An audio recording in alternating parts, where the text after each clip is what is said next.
Bonjour tout le monde, j'espère que vous allez bien. Aujourd'hui, on se retrouve pour une petite vidéo sur ChatGPT ou ChatGPT comme vous voulez. Je vais essayer de lui poser quelques questions en lien avec le français, la langue française, des choses un peu différentes pour voir ce qu'il répond. Et voilà, c'est parti. Comme d'habitude, avant de commencer, n'oubliez pas d'aimer la vidéo, de vous abonner. Juste une petite information, dans cette vidéo, je parle assez vite, donc c'est plutôt une vidéo dédiée aux personnes ayant un bon niveau de compréhension, minimum B2, je pense. Mais vous pouvez essayer quand même, dans tous les cas.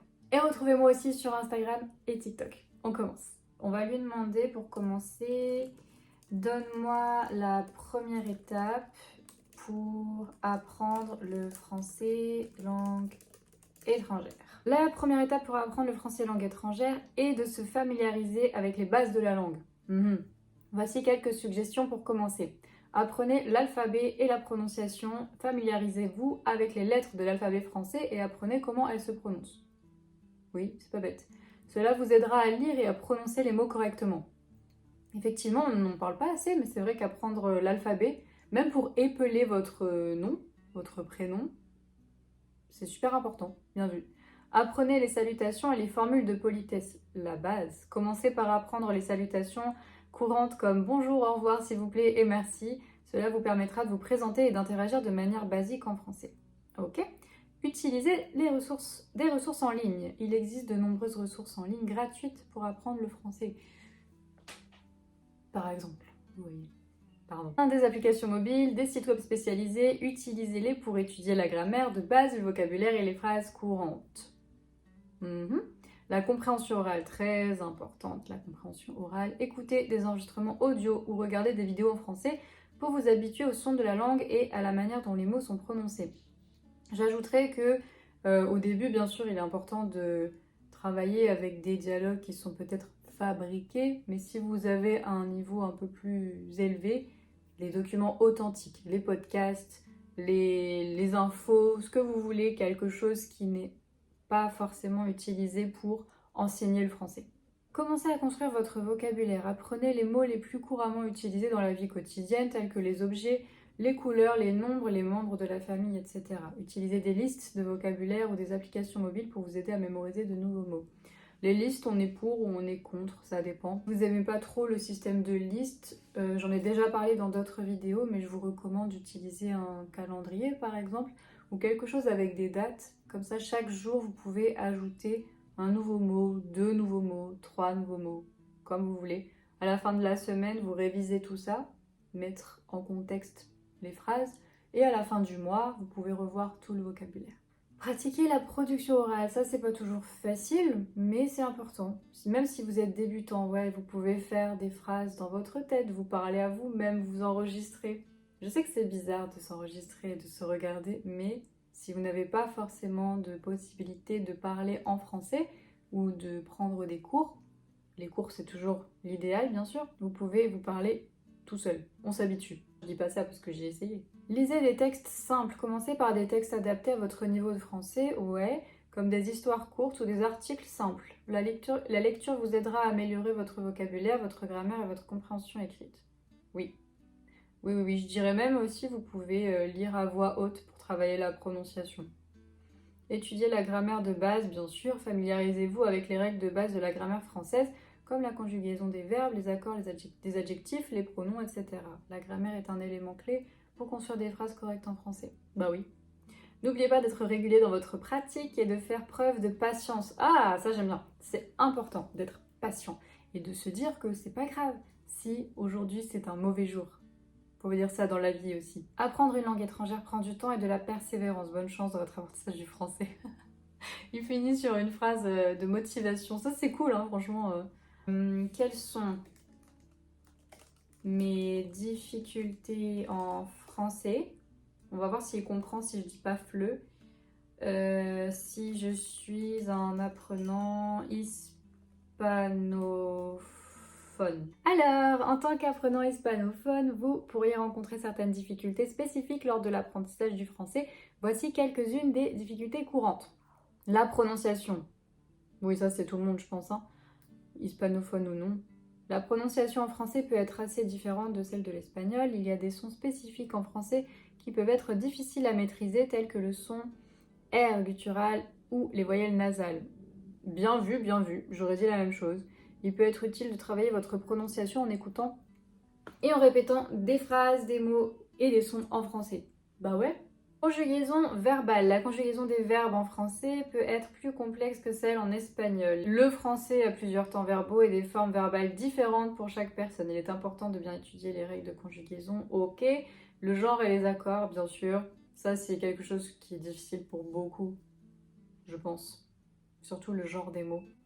L'ordre des mots. L'ordre des mots en français peut être différent de celui en espagnol. Ah ouais? Par exemple, en français, l'adjectif suit généralement le nom, tandis qu'en espagnol, c'est l'inverse. Ok, il est important de comprendre comment construire des phrases en français et de s'entraîner à utiliser l'ordre des mots correctement. Mhm. Les faux amis, ça c'est un piège pour toutes les langues aussi. Les faux amis sont des mots qui se ressemblent en français et en espagnol, mais qui ont des significations différentes. Mhm. Article contracté, ouais, au, du, par exemple. Ça aussi c'est difficile, je comprends. Les pronoms personnels en français tels que je, tu, il ou elle ont des formes différentes selon le contexte et peuvent varier en fonction des verbes utilisés. J'aime bien parce qu'ils terminent toujours sur une phrase un peu positive, un peu de motivation, t'inquiète, tu vas y arriver. Donc ça c'est cool. Un peu flippant mais c'est cool. Ok, on va lui poser une autre question. On va lui demander, est-ce que j'ai besoin d'un professeur pour apprendre le FLE? Si dit non, je suis au chômage. Ah, bon, au revoir tout le monde, bonne journée. Il n'est pas strictement nécessaire d'avoir un professeur pour apprendre le français langue étrangère, mais travailler avec un enseignant qualifié peut certainement être bénéfique pour plusieurs raisons. Ah, c'est bon, je retravaille. Structuration de l'apprentissage. Un professeur expérimenté peut vous guider dans votre parcours d'apprentissage. Ouais, donc ok, les préparations de cours, etc. Correction des erreurs, bien sûr, très important. On peut identifier, corriger les erreurs ou faire des suggestions. Pratique de la communication, bah oui. Si vous avez personne avec qui parler, un prof c'est bien. Je me vends très mal, je me vends très mal. Réponse à vos questions, ouais, j'adore répondre aux questions de mes élèves. Pardon, je fais une pause de la vidéo. C'est un truc que j'aime tellement faire. C'est pour ça que je demande à chaque fois, est-ce que vous avez des questions? Parce que c'est un vrai défi pour moi aussi de me dire, ok, j'ai pas préparé avant, donc quelle est la question qu'on va me poser? Et du coup, il faut que je réfléchisse vite, il faut que je trouve une réponse très vite, ou parfois on cherche la réponse ensemble, même quand c'est quelque chose que je ne sais pas tout de suite. C'est trop intéressant. Ensuite, motivation et responsabilité. Travailler avec un prof peut vous aider à rester motivé. Oui, ça aussi, c'est un truc que je confirme, que j'ai testé moi-même dans l'apprentissage des langues. C'est vrai que si vous avez un cours prévu avec un prof chaque semaine, ça va vous motiver à continuer. Vous pouvez être motivé sans professeur, bien sûr, mais le fait d'avoir ce rendez-vous chaque semaine, plusieurs fois par semaine, ça va vous permettre de vous dire « Ah, ok, j'ai fait quelque chose en français ». Cependant, il est important de noter que de nombreuses ressources en ligne, des applications mobiles et des communautés d'apprenants peuvent également vous aider à apprendre le français de manière autonome. Vous pouvez utiliser ces ressources en complément d'un cours ou travailler de manière autonome si vous êtes discipliné et motivé. Oui, l'essentiel est de trouver l'approche qui vous convient le mieux. Ok, c'est intéressant parce qu'il n'est pas vraiment dans le non, c'est pas nécessaire ou oui, c'est absolument nécessaire. C'est un peu l'entre-deux et c'est un peu ce que j'aurais dit aussi. Au final, ça dépend de chacun. Donc les réponses sont plutôt intéressantes, j'aime bien. On va poser une autre question. Quels sont les mots les plus utilisés en français? Les mots les plus utilisés en français sont souvent appelés des mots fréquents ou les mots courants. Ils représentent une grande partie du vocabulaire. Donc les articles, ouais, j'allais dire les pronoms personnels, mais bon, les articles en premier. Les pronoms, les verbes courants, être, avoir. Oh, il fait une traduction en anglais, ok. Faire, dire, aller, pouvoir. Mots interrogatifs, bien sûr. Mots de liaison. Mots de temps, aujourd'hui, demain, hier.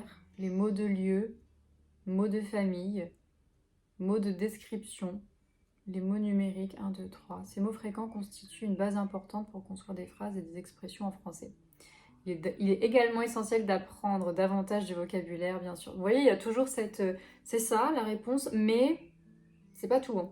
Attention, je dis ça, mais attention. Un peu dans le même thème, quelles sont les expressions familières les plus utilisées? en français. Même type de question. En français, il existe de nombreuses expressions familières et idiomatiques. Ok, c'est cool. Ah, c'est cool. Ça, je le dis trop. C'est cool.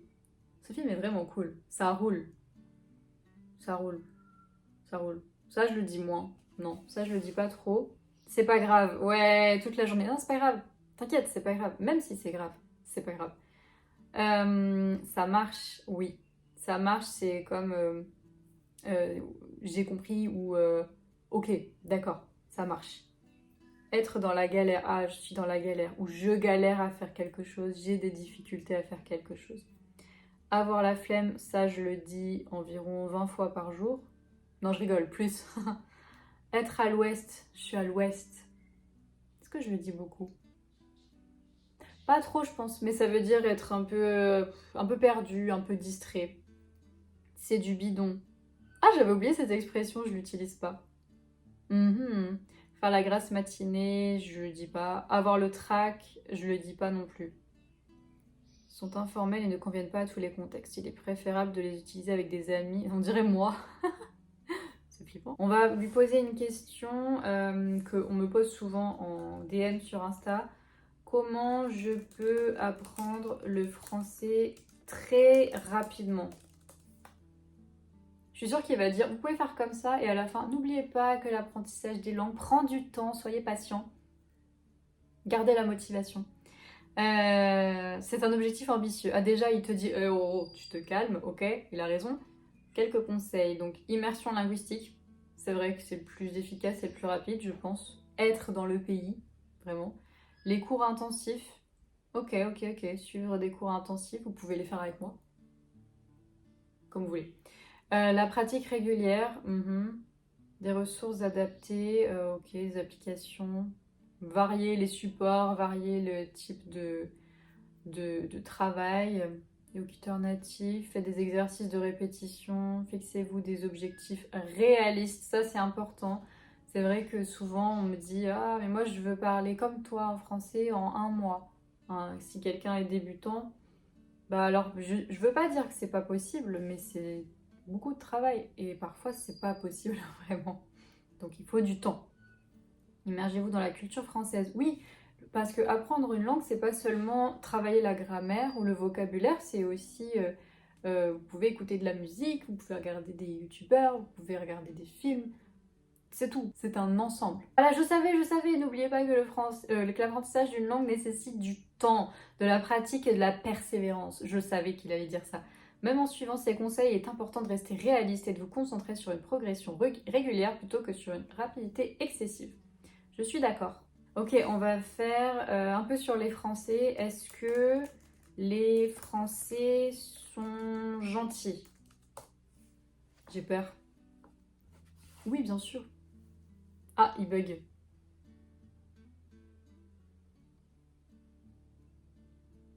Comme dans n'importe quelle société, il y a une diversité de personnes en France et il est difficile de généraliser sur le caractère de tous les Français.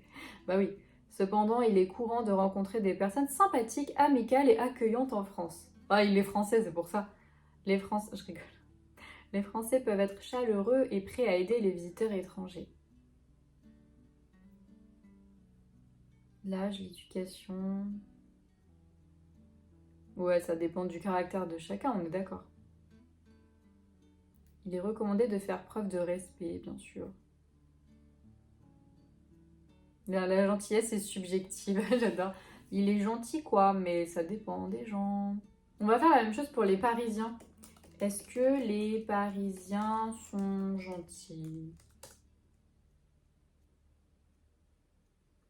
Comme toute généralité sur un groupe de personnes, il est important de prendre en compte la diversité individuelle et de ne pas juger tous les Parisiens de la même manière. Dans une grande ville cosmopolite comme Paris, il y a une variété de personnalités, d'attitudes et de comportements parmi les habitants. Certains Parisiens peuvent être perçus comme moins amicaux ou distants en raison du rythme de vie rapide, de l'agitation de la ville et du grand nombre de touristes. Cependant, il est important de noter que cela ne s'applique pas à tous les habitants de Paris, bien sûr. Beaucoup de Parisiens sont sympathiques, serviables et prêts à aider les autres, y compris les visiteurs étrangers, évidemment. Il est également important de garder à l'esprit que la perception de la gentillesse peut varier d'une personne à l'autre. Et voilà, comme il disait tout à l'heure, c'est la gentillesse est subjective. C'est pas faux, c'est pas faux. Ok, on va parler de l'accent. Quel est le... Il va dire que c'est subjectif aussi. Le meilleur accent français.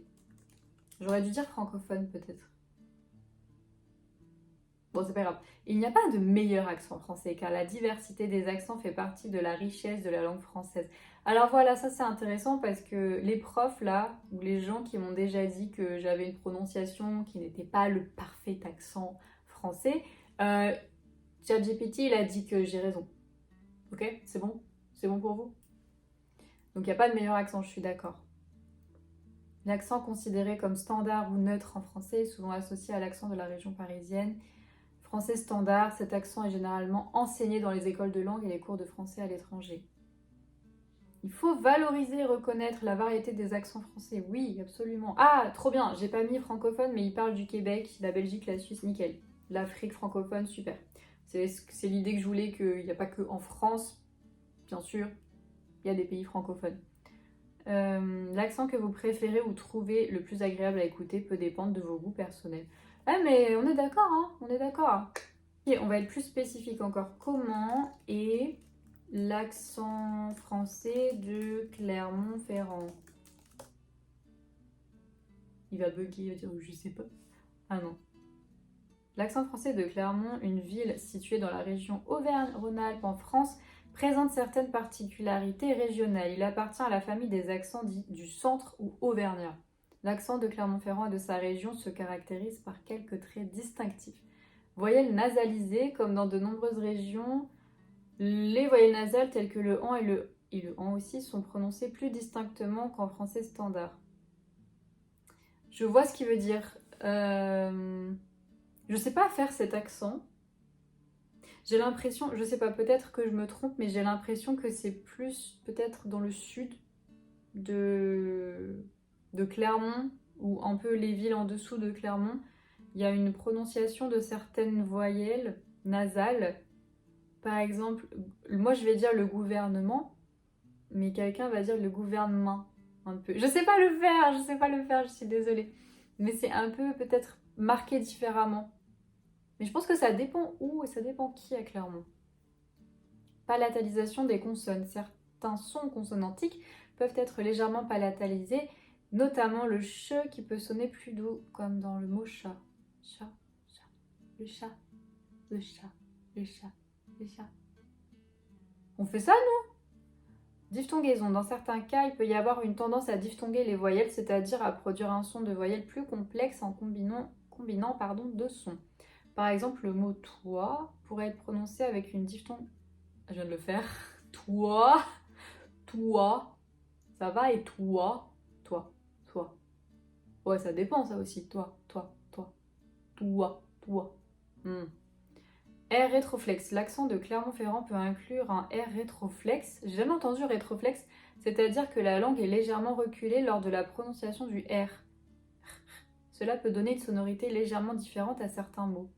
C'est trop intéressant parce que moi, en général, quand je décris la prononciation d'ici, je parle plus de le O, le O de jaune, rose, la place de Jode, par exemple, ou le puits de Dôme à la place de puits de Dôme. Et je parle pas de ce qu'il a mentionné là, parce que j'ai pas fait attention. C'est intéressant. Est-ce que tu penses que le français va disparaître un jour? Oups. Parce qu'on m'a déjà dit le français est une langue morte. En tant qu'intelligence artificielle, je ne peux pas prédire l'avenir. Oh, on est déçus. Cependant, il est peu probable que le français disparaisse complètement dans un avenir prévisible. Ok, on va faire une dernière question. Faut-il éviter l'évolution de la langue française? Bonne question, non? Alors écoutez ça. Voilà, c'est pas moi qui le dis, c'est une intelligence artificielle. L'évolution de la langue est une réalité naturelle et inévitable. Est-ce que c'est bon, vous comprenez? Hein? Pardon, je veux pas vous engueuler. C'est inévitable. Les langues évoluent constamment au fil du temps en raison des changements sociaux, culturels et linguistiques. Et oui, qui vous l'a dit? C'est une intelligence artificielle. L'évolution de la langue est une réalité naturelle et inévitable. Est-ce que c'est bon, vous comprenez? Hein? Pardon, je veux pas vous engueuler. C'est inévitable. Les langues évoluent constamment au fil du temps en raison des changements sociaux, culturels et linguistiques. Et oui, Je vous l'ai dit, il est difficile, voire impossible de prévenir complètement l'évolution de la langue française ou de toute autre langue, évidemment. L'évolution linguistique peut être le résultat de divers facteurs tels que des contacts avec d'autres langues, les avancées technologiques, les changements sociaux et les nouvelles expressions culturelles. Ces évolutions permettent à la langue de s'adapter aux besoins et aux réalités de la société. Oui, oui, oui. Il est important de noter que l'évolution de la langue ne signifie pas nécessairement une dégradation de la qualité de la langue. Bon là, les gens qui critiquent à chaque fois, là, qui viennent dire oui, les jeunes, ils savent plus parler français, c'était mieux avant, la langue de Molière. Voilà. Au contraire, l'évolution linguistique reflète la vitalité et la capacité d'adaptation d'une langue à un monde en constante évolution.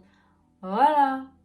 J'ai rien à dire de plus. Les nouvelles expressions, les emprunts lexicaux et les changements grammaticaux font partie intégrante du processus naturel de développement linguistique. Cependant, il est également important de préserver les aspects fondamentaux de la langue française, tels que la grammaire, l'orthographe et la structure qui constituent la base de la communication efficace.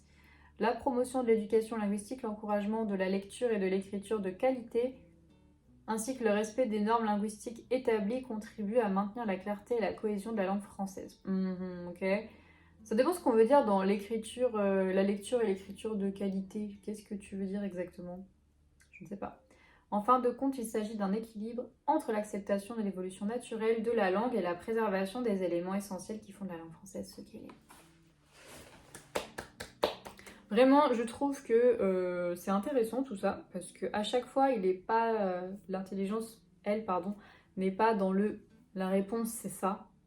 En tout cas, dans les questions que j'ai posées, mais c'est plus, ok, c'est ça, mais également attention à ça, ou alors un petit rappel à la fin du message, motivez-vous, ouais, c'est trop cool. C'est intéressant. C'est intéressant comme, voilà, je vous recommande de tester si vous avez envie. J'ai posé quelques questions, mais on peut en poser beaucoup d'autres. Peut-être qu'on fera une deuxième partie. Qu'en pensez-vous? Est-ce que vous aimeriez que je fasse une deuxième partie? Ça va être un peu long comme vidéo peut-être. Donc pourquoi pas faire d'autres parties? Si vous avez des suggestions, quelles questions est-ce qu'on peut lui poser en français? Dites-moi dans les commentaires. Et est-ce que vous avez déjà utilisé cette intelligence artificielle? Qu'en pensez-vous? Comme d'habitude, j'espère que cette vidéo vous aura plu. N'hésitez pas à l'aimer, à vous abonner. N'oubliez pas de la partager. Et je vous dis à très bientôt pour une prochaine vidéo.